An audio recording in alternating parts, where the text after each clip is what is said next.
Okey, sahabat kita daripada Semat.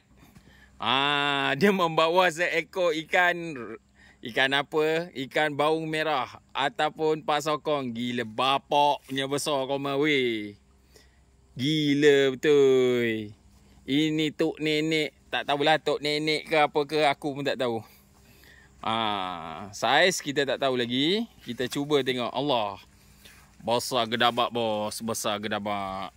Jom kita timbang dulu tengok. Kita timbang dulu tengok. Padu ke tak padu.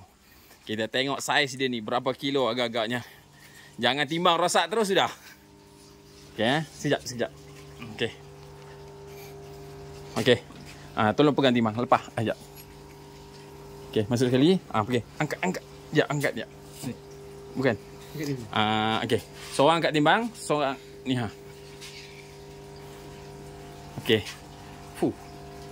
26 mengeletor mengeletor. Dia dah tak larat tu. Tadi timbang sana berapa tadi? 26 kilo 26 kilo lah tu. Baung ekor merah. Aku tengok tangan aku kecil ke ikan ni yang besar? Aku pun tak tahu. Padu yang amat orang Semat ni. Gila betul Roma. Jomlah kita bagi hidup dulu, jom.